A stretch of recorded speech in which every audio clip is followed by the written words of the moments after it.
नमस्कार, स्वागत है आप सबका। आप देख रहे हैं हमारा खास कार्यक्रम देश देशांतर। मैं हूं कवीन सचान।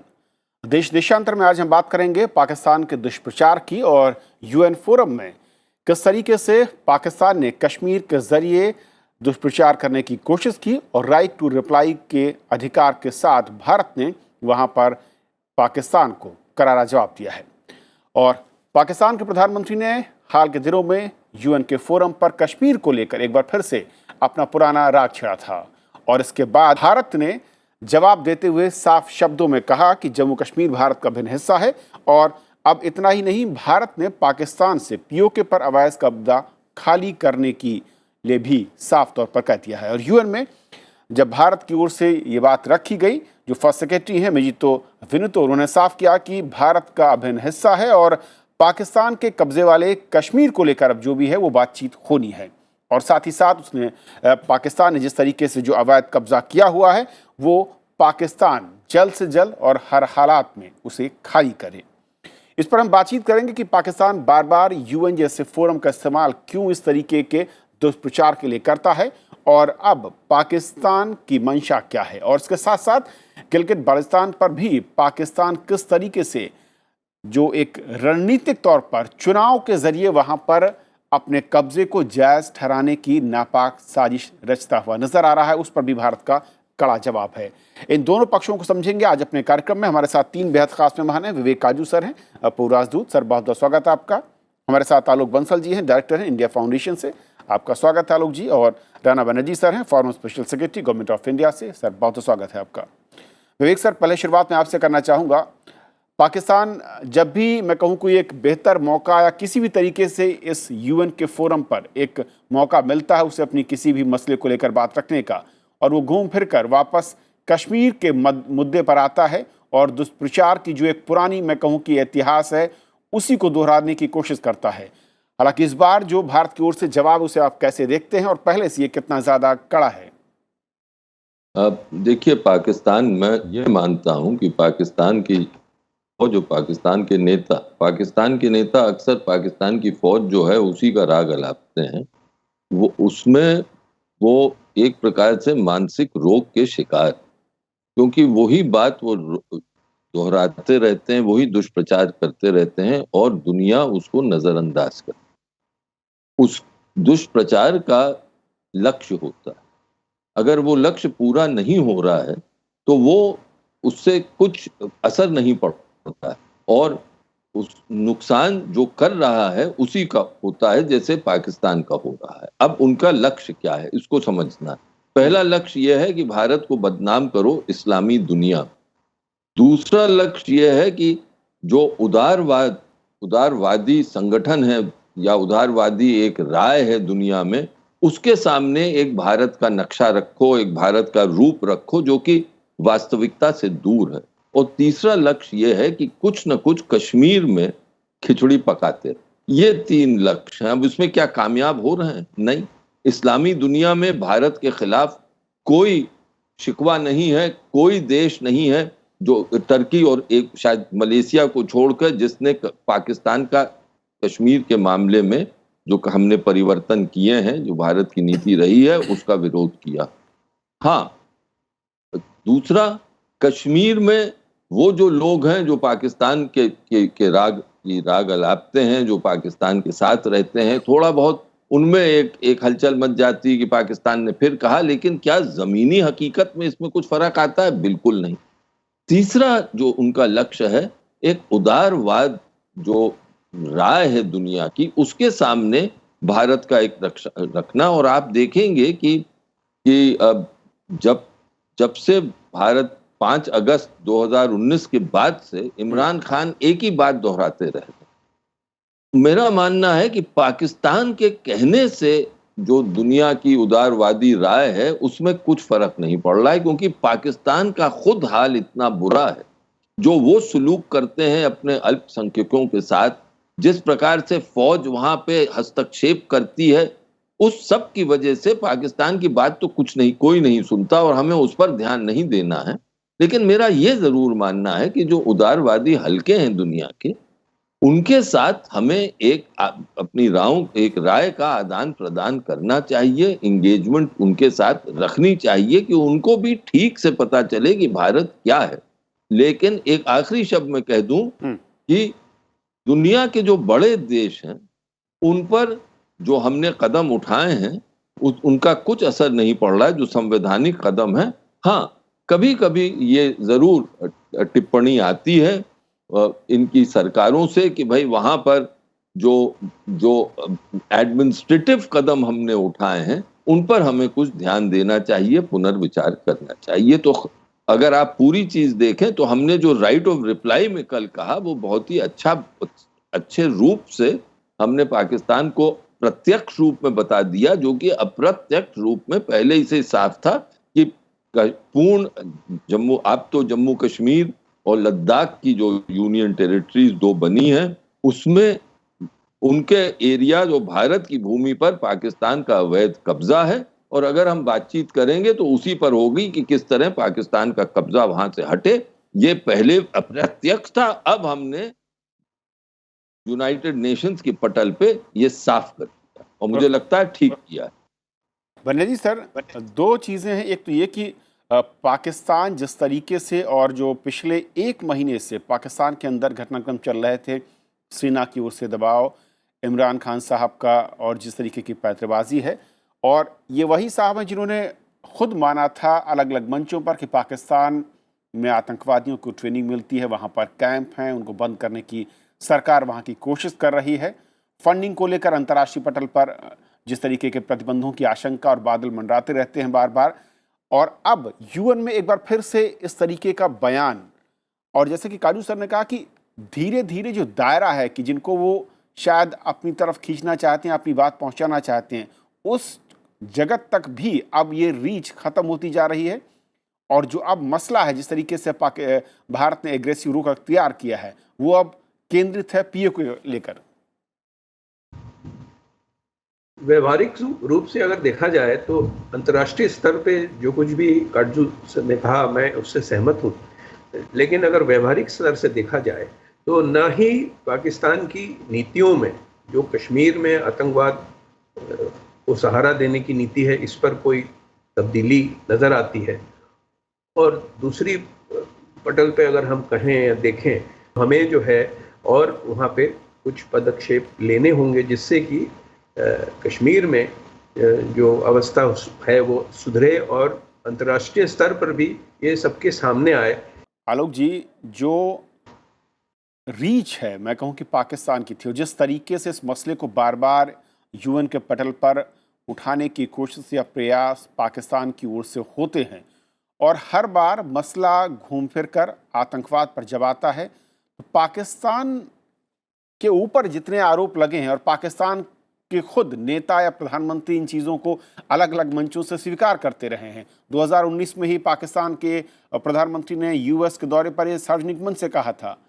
तो फिर शांति और आतंकवाद को लेकर ये जो दोहरा रवैया, दोहरे बयान हैं, इसकी ज़रूरत क्यों पड़ती है पाकिस्तान को बार बार?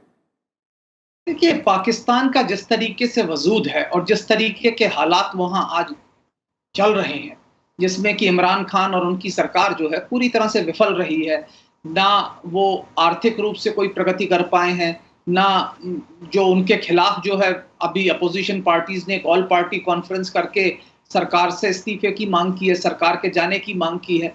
तो जो अंदरूनी उनकी समस्याएं हैं उनसे ध्यान हटाने के लिए पाकिस्तान के हुक्मरानों के पास शुरू से सिर्फ एक ही मुद्दा रहा है, और वो ये है कि कश्मीर का राग अला। दूसरा, वो ये दिखाने की कोशिश कर रहे हैं संयुक्त राष्ट्र में जाकर बोल के कि मैंने कश्मीर का मुद्दा जो है विश्व के रंगमंच पर ला दिया है। लेकिन दुनिया में, जैसा कि काटजू साहब ने कहा, तो आज कोई भी राष्ट्र उनकी बात सुनने को तैयार नहीं है, सिर्फ टर्की को छोड़कर, क्योंकि मलेशिया जो पहले बोल रहा था वो भी इस बार अब बिल्कुल चुप है। तो अगर आप देखें तो दुनिया में एक ही राष्ट्र है। तीसरी जो महत्वपूर्ण बात है, जो भारत ने जो अपने जवाब में कहा कि अभी जो मुद्दा है संवैधानिक रूप से, कानूनी तौर से जो है कश्मीर, जम्मू कश्मीर जो है भारत का अभिन्न अंग है। अब जो बात हमें करनी है वो उस क्षेत्र की करनी है जो पाक के अनधिकृत कब्जे में है, और इस क्षेत्र का महत्व और ज्यादा बढ़ गया है, क्योंकि चीन इस वक्त पाकिस्तान के ऊपर दबाव बना रहा है, क्योंकि चीन पाकिस्तान आर्थिक गलियारा जो है वो इस क्षेत्र से जाता है, और इस क्षेत्र का एक जो बड़ा हिस्सा है जिसे गिलगित बल्तिस्तान कहते हैं, उसको पाकिस्तान अपना प्रांत बनाना चाह रहा है। तो इस तरीके का जो क्रिटिसिज्म है, ये शायद एक कोशिश की जा रही है कि भारत की तरफ से जो विरोध हो उसको प्रीएम्प्ट करने की कोशिश की जाए, क्योंकि पाकिस्तान जो कर रहा है वो अनधिकृत कर रहा है। पाकिस्तान जिन चीजों का आज दोषारोपण भारत के ऊपर कर रहा है, वो चीजें वो कई दशकों पहले कर चुका है। अगर आप देखें स्टेट सब्जेक्ट रूल उसने गिलगित बल्तिस्तान में 74 में हटा दिया, और गिलगित बल्तिस्तान को उसने जो है कश्मीर के दूसरे हिस्से से तोड़ दिया, उसने रीऑर्गेनाइजेशन किया जो उसके अनधिकृत कब्जे में क्षेत्र है। तो हमने तो आज किया है, और वो भी लोगों की आकांक्षाओं को ध्यान में रखते हुए। पाकिस्तान ने बिना किसी जनतांत्रिक अधिकार के अपने अधिकृत में जो आधिपत्य में जो क्षेत्र है उसको 2 हिस्सों में बांट दिया, और उसके बाद उसमें से एक हिस्से को वो आज पूरी तरह से हड़पने की चेष्टा कर रहा है। तो हमने तो हर चीज सही की, और अगर आप देखें जो हमने विरोध, जो हमारे जो प्रतिनिधि ने वहां जो जवाब दिया, उसमें उन्होंने कहा कि एक राष्ट्र जिसकी उपलब्धि सिर्फ आतंकवाद फैलाना है, और जहां पे कट्टरपंथी विचारधारा और आतंकवाद को फैलाने का कार्य करता रहा है, वो उसको इस तरीके की जो रेंटिंग्स हैं इनसे कुछ मिलने वाला नहीं है। जो आज जिस चीज पर बात होनी चाहिए वो ये है कि जो जम्मू कश्मीर का हिस्सा पाकिस्तान के आधिपत्य में है, वो हमें कब वापस करेगा, उसके बारे में क्या बातचीत करना चाहता है, और वही हमारे राष्ट्र ने कहा। और यही मेरे ख्याल से उचित चीज है। जितनी बार इमरान खान अपना मुंह खोलते हैं, वो अपने पैर को अपने मुंह में देते हैं, और ये दुनिया को दर्शाते हैं कि पाकिस्तान कितना अपरिपक्व राष्ट्र है और उसके नेता किस तरह जमीनी हकीकत से वाकिफ नहीं है। बनर्जी सर, क्या जैसे कि कहा आलोक जी ने कि पाकिस्तान को प्रोवोक करने की पूरी कोशिश इस वक्त जो हालात हैं वो चीन की ओर से ज़्यादा नज़र आ रही है, और ख़ासतौर पर क्योंकि कई सारे जहां पर हित है वहां पर टकरा रहे हैं, और चीन का विरोध भारत की ओर से लगातार मुखर है। चीन का विरोध तो भारत से लाइन ऑफ एक्चुअल कंट्रोल पर जो अवस्था बनी हुई है उस पर ज़्यादा केंद्रित है। पाकिस्तान की जो आर्थिक स्थिति है उस पर ज़रूर चीन चिंतित है, और जो CPEC का जो कार्यक्रम है उसमें भी कुछ ढील आती हुई हमें नज़र आती है, क्योंकि चीन चिंतित है कि पाकिस्तान को जो लोन दिए जा रहे हैं उसको वो समय के मुताबिक उनको वापस कर सकेगा कि नहीं। और इसी कारण जो प्रोजेक्ट हैं, जो कि गिलगित बल्तिस्तान में भी प्रधान रूप से कई महत्वपूर्ण प्रोजेक्ट हैं, उनके काम में कुछ ढीलापन आता नज़र आता है।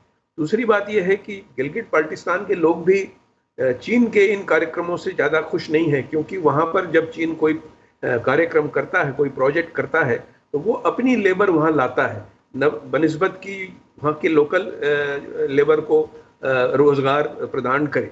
तो ये भी एक चिंता का विषय वहाँ के लोगों में होता हर दफ़े नज़र आता है। अब वहाँ दो या तीन महत्वपूर्ण प्रोजेक्ट चल रहे हैं जो शुरुआत इनकी दोबारा से हुई है, जैसे डायमर भाषा डैम का निर्माण का काम इंडस नदी पे शुरू करने की बात हुई है। उसमें चाइना पावर 70% भागीदारी के साथ काम करेगा, और दूसरा जो पाकिस्तान की जो कंपनी है फ्रंटियर वर्क्स ऑर्गेनाइजेशन, वो एक आर्मी की कंपनी है, सेना की कंपनी है। तो इनके कार्यों में जो वहाँ की स्थानीय जनता है उनको रोजगार मिलने की आशा कम ही नज़र आती है, इसलिए इस पर उनको असंतोष है। लेकिन काम वहाँ पे फिर भी वो करवाएंगे और आर्मी के बलबूते पे करवाएंगे। गिलगित बाल्टिस्तान में ज़्यादातर जो है, जो भी सामूहिक रूप से जो सिविल प्रशासन आती है वो आर्मी के दबाव में ही काम करती है, और जो प्रशासन केंद्र में होती है उसी की साझेदारी वाले लोग वहाँ पर नेतृत्व में आते हैं। अभी नवंबर में वहाँ चुनाव होने वाले हैं, नवंबर 2015 के बाद अब वहाँ चुनाव होने वाले हैं। वहाँ पे अब वो कोशिश है कि वो किसी तरह से PTI को सपोर्ट करने वाले नेताओं को वहाँ पे किसी तरह ले आके बैठा दें, बाकी आर्मी उसको और सेंट्रल गवर्नमेंट उसको चलाती रहे। ये अवस्था वहाँ पे बरकरार है गिलगित बाल्टिस्तान। काजू सर, गिलगित बाल्टिस्तान में अगर बात करें जिस तरीके से हालात रहे हैं 2015 के बाद, अब चुनाव के लिए पाकिस्तान तैयारी कर रहा है। हालांकि भारत की ओर से विदेश मंत्री और जो अलग अलग महकमे उनकी ओर से बयान साफ तौर पर इस पर विरोध भी जताया गया है, क्योंकि ये कहा जाता है कि जो यूनियन टेरिटरी जम्मू कश्मीर उसका हिस्सा है। किस तरीके से देखते हैं इस मसले को, और यहाँ पर जो रिस्पॉन्ड है वो अब तक कैसा दिख रहा है, और क्या और विकल्प हमारे सामने इस इशू को लेकर हैं? देखिए, मेरी राय तो ये है कि गिलगिट बल्तिस्तान पाकिस्तान ने अवैध रूप से कब्जे में रखा है। हमारा संवैधानिक जो जो पोजीशन है वो साफ है कि ये सब एरिया भारत का अभिन्न अंग है और हम मानते हैं कि हमेशा रहे। अब अगर एक ऑक्यूपाइंग पावर जैसे कि पाकिस्तान है इस मामले में, वो कुछ वहां पर तब्दीलियां करती है तो उसका विरोध हमें जरूर करना चाहिए, हमें दर्ज करना चाहिए विरोध, लेकिन उसके आगे क्या कुछ और करने की आवश्यकता है?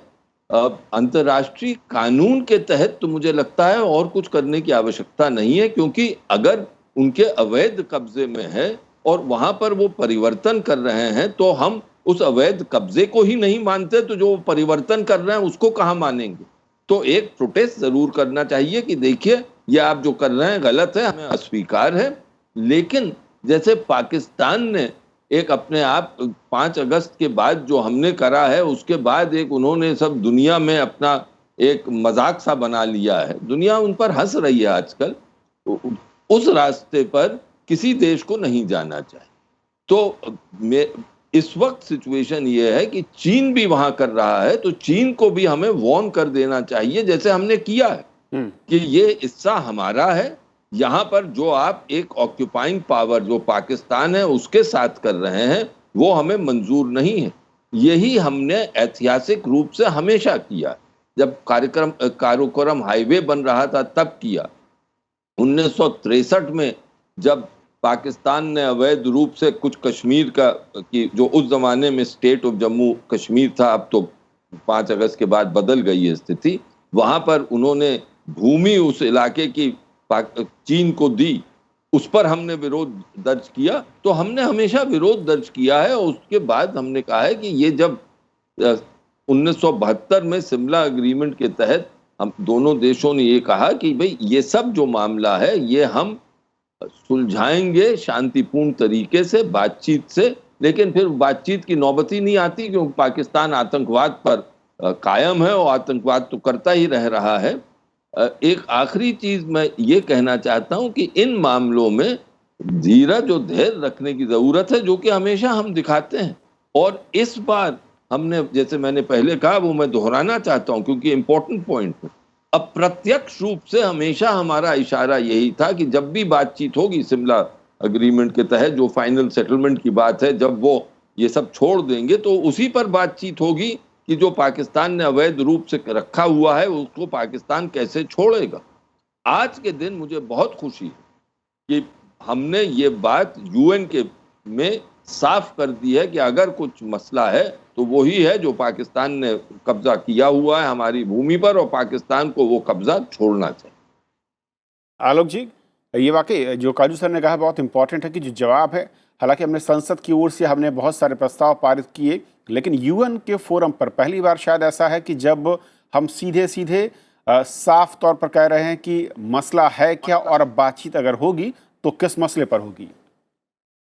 देखिए, भारत सरकार ने तो कई बार ऐसे वक्तव्य दिए हैं कि अब जो शेष जो कुछ भी अगर हमें विचार करना है जम्मू कश्मीर में तो वो उसी इलाके पे करना है जो उनके कब्जे पर है। और यहाँ पे मैं कहना चाहूंगा कि जहां तक सवाल गिलगित बल्तिस्तान का है, ये भारत के यूनियन टेरिटरी ऑफ लद्दाख का पाक अधिकृत क्षेत्र है, ना कि जम्मू कश्मीर का जैसे आपने कहा। तो ये बात समझनी चाहिए। और गिलगित बल्तिस्तान के साथ तो उन्होंने गैर कानूनी कार्य करने की तो एक बड़ी लंबी चौड़ी एक सिलसिलेवार इतिहास है। अगर आप देखें कि जिस तरीके से गिलगित बल्तिस्तान को शेष जम्मू कश्मीर का जो क्षेत्र उनके आधिपत्य में उससे अलग किया गया, वो गैर संवैधानिक था।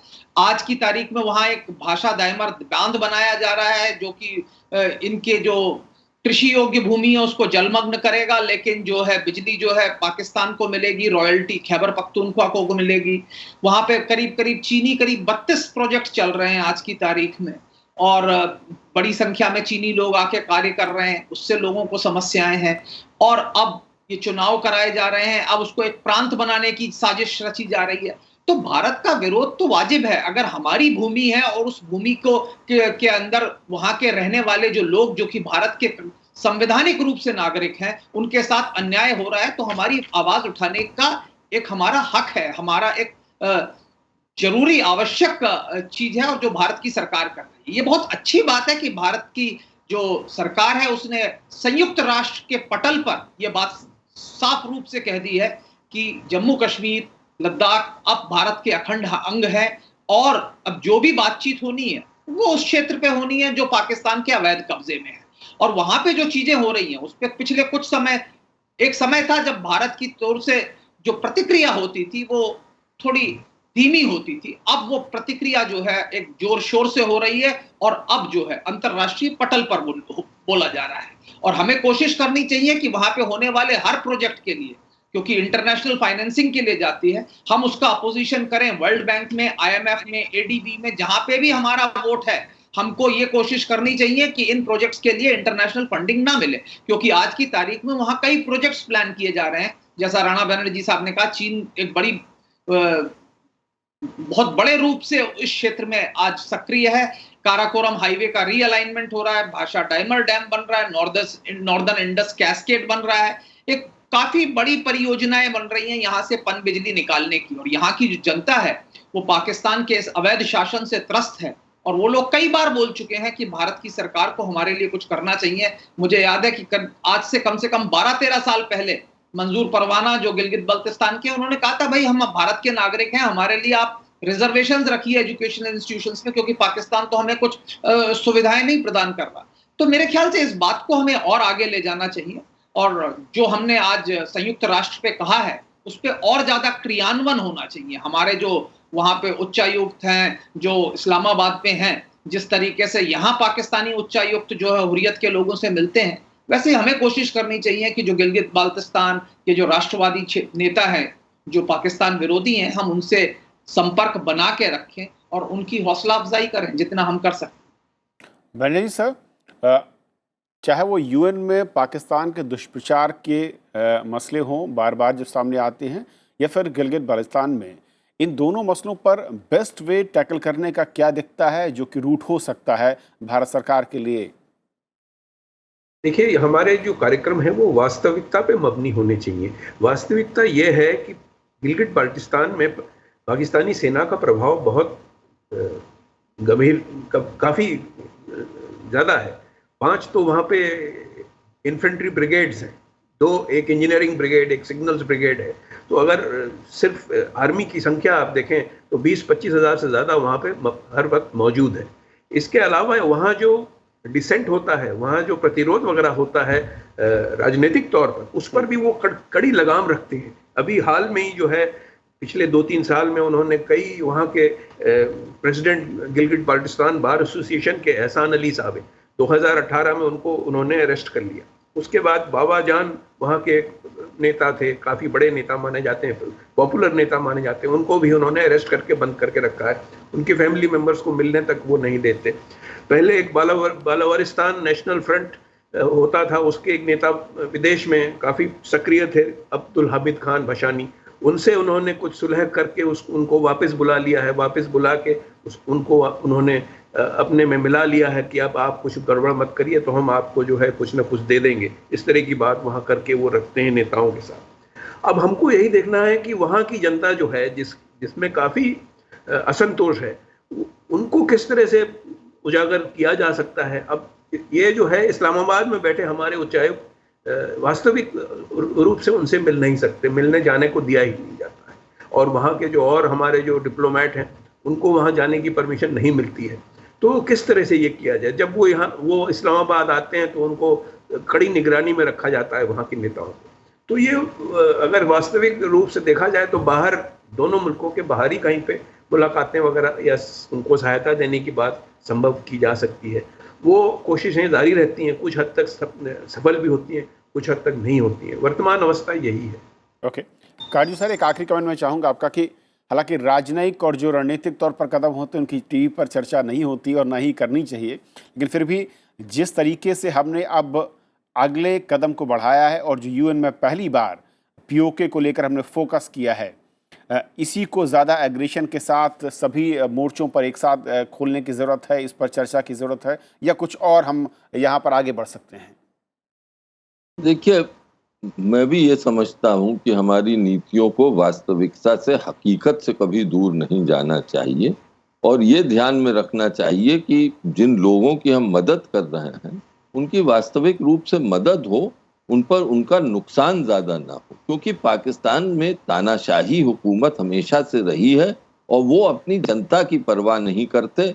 1971 के वाकये तो सबको याद रहेंगे, उन्होंने तब वो पूर्व पाकिस्तान था वहां पर क्या आलम कर दिया था, ये तो सबको मालूम है। तो ये हमें ध्यान में हमेशा रखना चाहिए। इसके मतलब ये नहीं कि हमें उनकी परवाह नहीं है या उनके हक के लिए हमें लड़ना नहीं चाहिए या दुनिया में अपनी आवाज बुलंद करके उनके बारे में बोलना नहीं चाहिए। वो सब अपनी जगह हमें करना चाहिए।